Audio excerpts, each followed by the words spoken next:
জি বাংলা থেকে স্টার জলসা আবারও নতুন সিরিয়াল শুরুর হিড়িক লেগেছে চ্যানেলে চ্যানেলে। একদিকে কম টিআরপির সিরিয়ালগুলি যেমন বন্ধ করে দেওয়া হচ্ছে, তেমনি আবার ফাঁকা স্লট ভরাট করতে আনা হচ্ছে নতুন ধারাবাহিক। এমনি একটি নতুন সিরিয়ালের প্রোমো প্রকাশ্যে এসেছে সম্প্রতি। আর এই সিরিয়ালের হাত ধরেই জি বাংলায় পা রাখতে চলেছেন জনপ্রিয় অভিনেতা প্রতীক সেন। জি বাংলায় সদ্য প্রকাশ্যে এসেছে নতুন সিরিয়ালের প্রোমো। নতুন ধারাবাহিকের নাম দাদামণি। প্রথম ঝলকে দেখা গিয়েছে জল থেকে ডুব দিয়ে মন্দির চত্বরে উঠে আসছেন প্রতীক। তার পরনে পূজারীর পোশাক, দেবীর বিগ্রহ কাঁধে নিয়ে মন্দিরে উঠতে দেখা যায় তাকে। প্রোমো এবং সিরিয়ালের নাম দেখেই বোঝা যাচ্ছে এটিও সম্ভবত নায়ক কেন্দ্রিক সিরিয়াল হতে চলেছে। মাসখানেক আগেই স্টার জলসায় শেষ হয়েছে প্রতীকের সিরিয়াল উড়ান।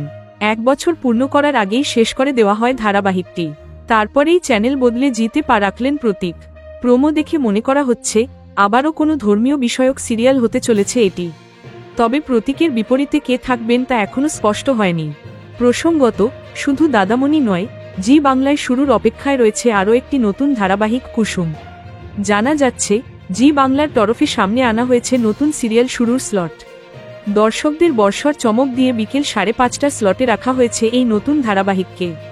তবে ওই সময়ে সম্প্রচারিত হওয়া আনন্দীর নতুন স্লট ঘোষণা হয়নি এখনও।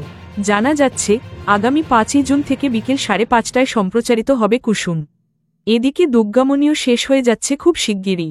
তবে আনন্দী ধারাবাহিকটি শেষ করে দেওয়া হবে নাকি স্লট বদল হবে তা জানানো হয়নি চ্যানেলের তরফে। Thank you so much for watching our videos. Please do like, share, and subscribe our channel.